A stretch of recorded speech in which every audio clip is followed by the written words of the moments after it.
You are listening and watching to a very special podcast. We're going to continue more on Katrina's point of view, but this baby is going to turn out pretty crazy. It's going to focus on the little, okay, he's not really little, he's like around 15 to 16 years old. His name is Nemo Lambert, and he is formerly involved with Nevermore, but now he's part of Glass Coffin. Traumatized boy, very stoic, very quiet. He's got tan skin, chocolate brown eyes, and he's got ashen blonde hair. Pretty cool, huh? Excuse me. Anyway, let's start, shall we?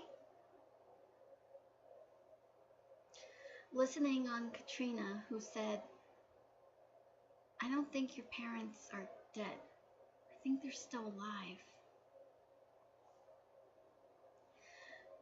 Nemo Lambert could not help but listen to that, and he thought to himself, what if Mom was still alive? I know that, but I don't know. I don't know what to think. What am I? What am I? Why am I here? Why was I given a chance to be with these people? Do I have to kill more people? I've killed many, but also I was forced to kill the colored race. Believing that mix people with different color skin is not acceptable and could cause corruption. That bastard Deimos, does he really believe in that sort of crap? Thought Nemo angrily. He could hear those words echoing. The mixed breed of color skin will corrupt each other. They hate each other, all because of the color of their skin. You have that decision. To kill them, or else they will corrupt one another in a circle full of a pride. Nemo punched the wall. Bastard, that's what you taught me. But I realize this is sick and wrong. They were innocent people. They didn't deserve to die. Nemo clutched his head as he fell to his knees as he thought of the memory inside of his head. There was some sort of event going on, full of people with different color skins. Nemo was there, but he did not join this event. He was forced to kill them. And he did. Once letting load in the gun and letting fire, that's all he saw. The screams of people, the bodies that dropped to the floor, and he realized what he's done. It was so shocking that he ran, disposing the gun away into the river. But before he could do that, he put the gun into the water, into the shallowest place, and he stomped the gun on the ground with his boots, crushing it. Then he cut his own hand, and then he wrapped it around. He made up a clever story, saying during that event someone lunged at him, but he managed to block them, but instead he actually cut a wound into his hand, and it bled so much. Deimos didn't care about what happened. He didn't need to. He doesn't even care about his own soldiers.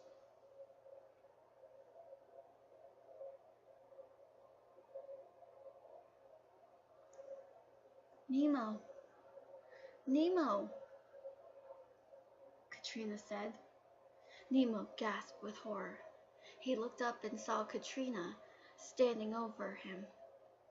Hey, are you okay, Nemo? You don't look so good. Katrina noted. Nemo groaned. He stood up on his feet and said, I'm fine. I'll be fine. Just leave me be. Nemo, is there anything I can do for you? I just want to help you. Katrina said, please. Please, I just need some air. He had to leave for a moment, but he took a gun with him just in case.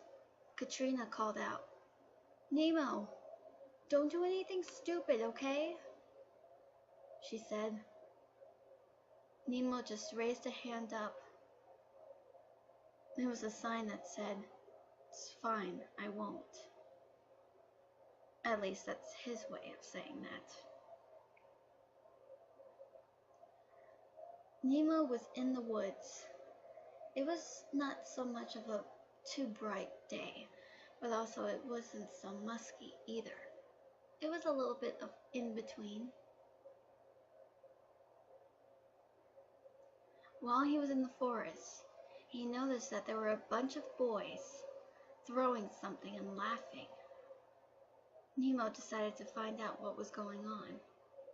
There he saw a poor, defenseless animal lying there, whimpering as the three boys continued to throw rocks and called at it and laughed at it. Nemo stepped forward. Hey, leave that animal alone, he said. Oh, what you gonna do about it, buddy? Huh? What are you gonna do? One of the guys said. The others just laughed. Nemo pulled out a gun. Then the boys got really scared. What are you doing? Okay, I'm sorry. I'm really sorry. You're sorry? Sorry? Is it fun to kill people, animals, babies, old people? Is it fun to do that? Huh? Whoa, you got the wrong idea. We were just having fun. There's nothing fun about killing something.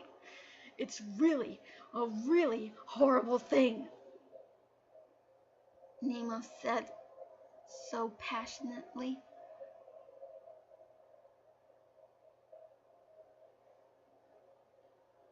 Come on, man. Let's get out of here. The guy said, listen, we'll leave it alone. Please. I'm sorry. I'm really sorry. You better be sorry. Now get! Nemo demanded. The others were so scared that they ran. Nemo took a look at the animal. The poor thing was really bruised and bleeding. Nemo pulled out his first aid kit from his utility belt and stitched and patched up the animal. I'm sorry. I didn't know they were going to do that to you. It's a good thing I got here in time. Don't mind them. They're real jerks. People can be such jerks. Once Nemo had said this, the little animal, suddenly softened up to him. The little animal was nothing more than a pretty-looking dog. It was a white dog, sniffed at Nemo for a few seconds, then licked its face. Nemo suddenly smiled, breaking the stoic mask that he wore. He laughed a little, petting the dog. Well, aren't you a cute thing? He said. Just then, there were hunters everywhere. The dog began to growl. Nemo knew where this was going. Hang on. Don't worry, if you don't have to Too late, the dog suddenly started barking and attacked one of the hunters. It took out one, and the second one was so frightened, he drew his gun and shot at the dog. When Nemo saw this, he was filled with rage. He pulled out his gun and fired at the hunter. Then he shot at the next one. But what Nemo saw and what he did was the most shocking thing. What have I done? Nemo thought. He was filled with agony. He couldn't stand it. He began to cry. He stumbled over to a ledge. He looked over. He looked up at the sky. You know, if you were real, I wish you could have saved me, Nemo said up to the heavens.